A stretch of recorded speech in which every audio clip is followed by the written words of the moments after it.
would Nigeria's solid mineral sector change the stormy economic tide as the oil revenue maintains a dwindling slope in a desperate polity that cries out for intervention? Welcome to Question Time. I'm Benga Ashiru. You may also join in this conversation by sending us your comments on our various social media platforms showing on your screen. 1.45 trillion naira is earmarked for the non-oil sector, but it still remains unclear how much specifically would be allocated to the solid mineral sector, which has been in a state of neglect for decades. With a paltry 400 billion naira contribution to the GDP annually, the story of Ajaokuta Steel Company, which is potentially a huge revenue booster for the nation, is another sad commentary, as the entire mining sector is left gasping for breath and now waiting for an undertaker to chart the redemption mission. Channels TV was in Abuja, where we met the Minister of Solid Minerals, Dr. Kayode Fayemi. It says 35 billion naira investment in the mining sector would bring a significant leap and turn around from its current critical state. But more funds will be required to take Nigeria's mining sector to the promised land. Dr. Kayode Fayemi speaks of his 30-year revolution to achieve a mining turnaround, which he calls a journey and not a destination. Dr. Kayode Fayemi, thank you very much for joining us on this episode of Question Time. Thank you very much for having me. It's a pleasure to be on your program. Now, let's start from the recent developments at the budget presentation. The president announced that 1.45 trillion naira is going to be earmarked for the non-oil revenue sector. So how much is your expectation for the solid mineral sector? The bulk of that is going on infrastructure. And infrastructure relates primarily to the transportation and the roads, rail, power infrastructure. Solid minerals is a feeder of that particular industry, particularly when fully developed. Our industrial minerals are very critical to what happens on roads. Bitumen is what is used largely for the asphalt that you see on roads. Limestone is what goes into the cement.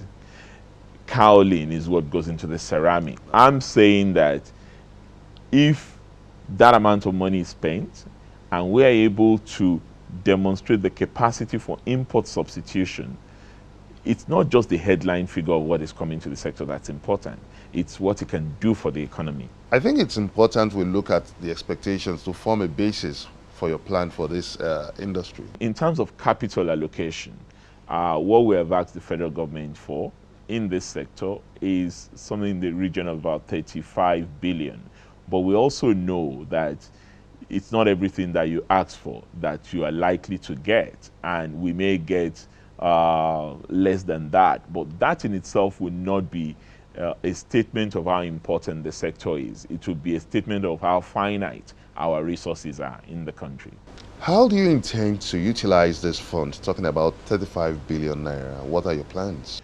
Well, primarily, this is a sector that has been underfunded for a long time. But this is a sector that also requires a lot more in terms of preparation for investment. Everybody talks about how well endowed Nigeria is. Benga. Everywhere you go, people say, oh, we have solid minerals, we have this. But what they don't say, and what they don't know, and what we ourselves don't know is the quantity, the quality, the commercial value of what we possess. And that process started with my predecessors when the airborne geophysical survey was done. And that gives an indicative sense of what is available in the country based on the rock formation and the sedimentology and all that. But it doesn't quite give an accurate sense that is bankable for an average investor who wants to come into the sector.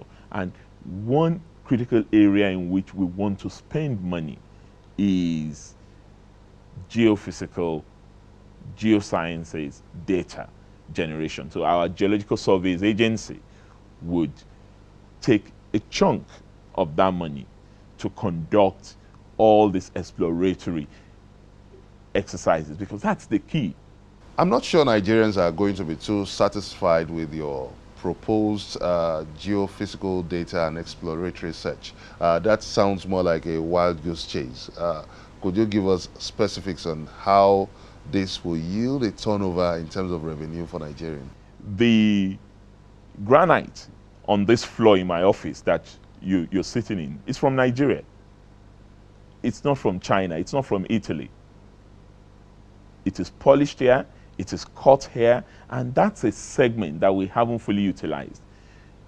In limestone, we've almost attained 100% local production. And we even have some capacity to export cement in this country now. That wasn't the case before.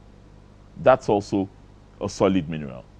You have kaolin in abundance that we can turn around into producing ceramics. So it is in those areas where we spend avoidable foreign exchange that we can clamp down on that through policy and through support to the local industry in order for them to be able to generate the kind of resources you're talking about.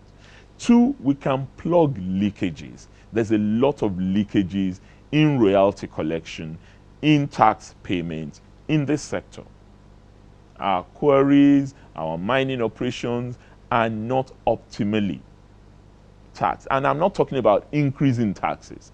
I'm talking about even collecting the legitimate taxes that are due and royalties on current operations. We're not doing enough of that. Do you have a data guide for potentially rich areas in mineral deposits? Absolutely. If you listen to my inaugural press briefing a couple of days ago, I highlighted a few minerals. We have somewhere in the region about 44 minerals that are there in varying quantities and quality.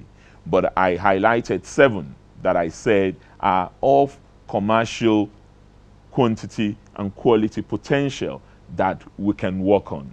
I talked about bitumen, I talked about barite, I talked about gold, I talked about coal, I talked about iron ore and limestone.